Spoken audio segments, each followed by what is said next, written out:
Hello friends, welcome to Raj English classes. चलिए आज हम लोग सीखते हैं indefinite pronoun. Indefinite pronoun, indefinite pronoun,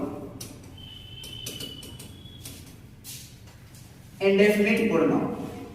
देखिए बहुत लोग बताते हैं all, some, more, most, any, enough को इंडेफिनिट प्रोनाउन कहते हैं। अगर ऐसा कोई बताते हैं तो गलत होता है, क्योंकि अगर हम बोलते हैं all, some, more, most, any, enough को इंडेफिनिट प्रोनाउन कहते हैं तो इसका एग्जांपल क्या होगा? तो all, some, more, most, any, enough जो है एक इंडेफिनिट प्रोनाउन का एग्जांपल, इंट्रोडक्शन है। All, some, more, most, any, enough indefinite pronoun का एग्जांपल है, इंट्रोडक्शन नहीं है। और कोई भी एग्जांपल इंट्रोडक्शन नहीं होता है, कोई भी एग्जांपल इंट्रोडक्शन नहीं होता है, इसलिए इसका इंट्रोडक्शन कुछ और होना चाहिए। All, some, more, most, any, enough, अगर हम लिखते हैं all, some, more, most, any, enough, तो ये all, some, more, most, any, enough indefinite pronoun का एग्जांपल है, न कि इंट्रोडक्शन। आप देखिए, देखते हैं कि आखिर इसका वास्तविक में इंट्रोडक्शन क्या है। देखिए इंडेफिनिट मतलब होता है अनिश्चित, अब प्रोनाउन मतलब होता है नाउन के बदले में आने वाला, यानी वैसा प्रोनाउन जो नाउन के बदले में आ और यह निश्चित नहीं हो कि किसके बदले में आ रहा है, इंडेफिनिट प्रोनाउन कहलाता है। जैसे एक हीरो कहता है कोई तो साथी चाहिए प्यार करने वाला। अब प्यार करने वाला साथी तो चाहिए, लेकिन यह निश्चित नहीं है कि रीना चाहिए, मीना चाहिए कि कभी ना चाहिए, इसीलिए इसको हम कहेंगे इंडेफिनिट प्रोनाउन। अब एग्जांपल में बोल सकते हैं all, some, more, most, any, enough. तो वैसा प्रोनाउन जो नाउन के बदले में आए पर यह निश्चित नहीं हो कि किसके बदले में आ रहा है, इंडेफिनिट प्रोनाउन कहलाता है। वैसा प्रोनाउन जो नाउन के बदले में आए पर यह निश्चित नहीं हो कि किसके बदले में आ रहा है, इंडेफिनिट प्रोनाउन कहलाता है। अब इंट्रोडक्शन लिखेंगे, a pronoun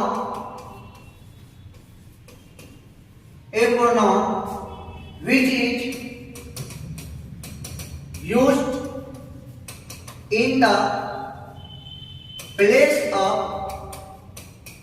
noun that comes in indefinite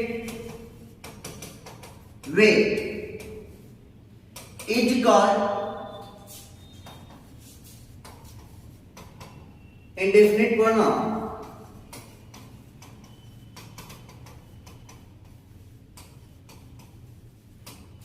A pronoun which is used in the place of noun that comes in indefinite way is called indefinite pronoun। वैसा प्रोनाउन जो नाउन के बदले में आ पर यह निश्चित नहीं हो कि किसके बदले में आ रहा है, इंडेफिनिट प्रोनाउन कहलाता है। Example all, some, more, most, any, enough, it is. All, some, more, most, any, enough, it is. एक बार और सुन लीजिए, वैसा प्रोनाउन जो नाउन के बदले में आए पर यह निश्चित नहीं हो कि किसके बदले में आ रहा है, इंडेफिनिट प्रोनाउन कहलाता है। Example all, some, more, most, any, enough. A pronoun which is used in the place of noun that comes in indefinite way is called indefinite pronoun। Example all, some, more, most, any। अब लिखेंगे note number 1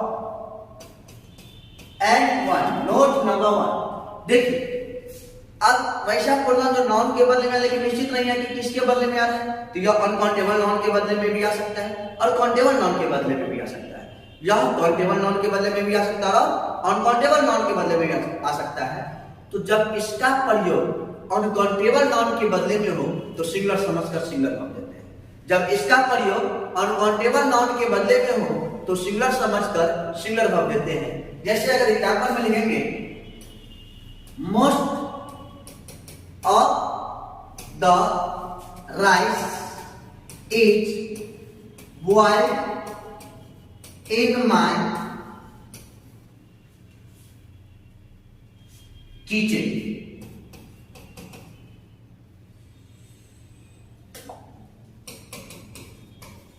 Most of the boiled most of the rice is boiled in my kitchen. Most of the rice, अगर यहाँ पे are देते ना तो गलत हो जाता, क्योंकि अगर इंडेफिनिट प्रोनाउन अनकाउंटेबल नाउन के बदले में आता है तो सिंगुलर समझकर सिंगुलर वर्ब देते हैं, और इंडेफिनिट प्रोनाउन काउंटेबल नाउन के बदले में आता है तो प्लूरल समझकर प्लूरल वर्ब देते हैं। अगर यह काउंटेबल नाउन के बदले में हो, नोट नंबर 2, यदि यह काउंटेबल नाउन के बदले में हो तो प्लूरल समझकर प्लूरल वर्ब देते हैं। नोट नंबर 1, यदि यह अनकाउंटेबल नाउन के बदले में हो तो सिंगुलर समझकर सिंगुलर वर्ब देते हैं। यदि इसका प्रयोग काउंटेबल नाउन के बदले में हो तो प्लूरल समझकर प्लूरल वर्ब देते हैं। अगर हम लिखते हैं एग्जांपल में देखिएगा, most of the students is reading here, तो ये गलत हो जाएगा, क्योंकि मोस्ट ऑफ के इसका प्रयोग अगर काउंटेबल नाउन के बदले में होता है तो प्लूरल समझकर प्लूरल वर्ब देते हैं। तो लिखेंगे most of the students are reading here,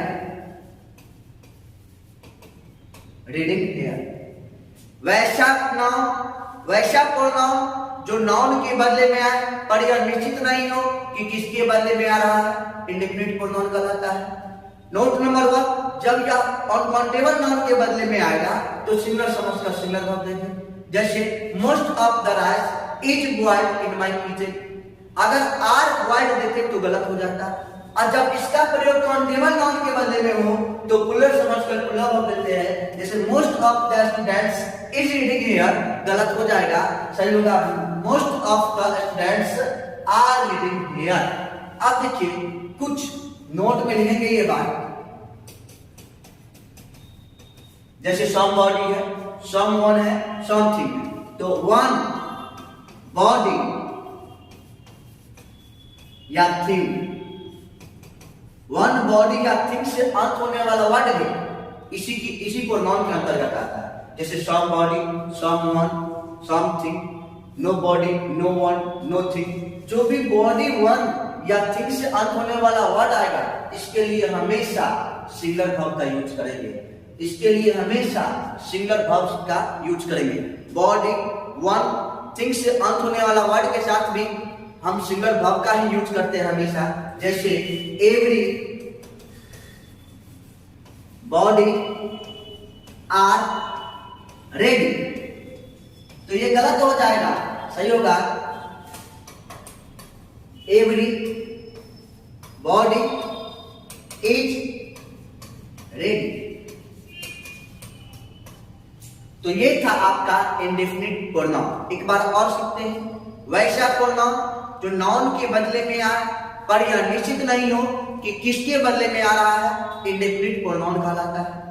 सबसे पहला पॉइंट कि यह जब अनकाउंटेबल नाउन के बदले में आएगा तो सिंगुलर समझकर सिंगुलर वर्ब देंगे।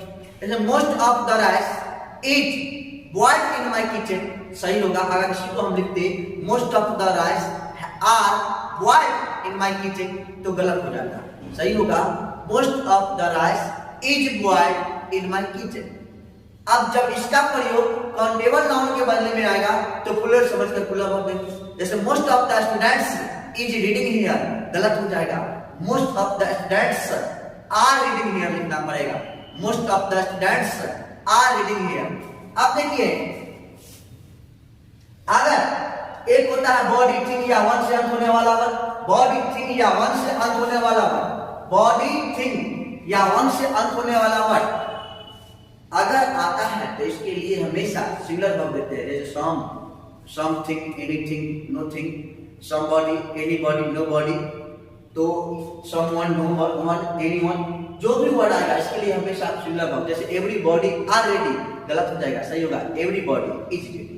तो आज हम सीखे हैं इंडेफिनिट प्रोनाउन। आज हम यहीं तक रहने देते हैं। Next class, next video.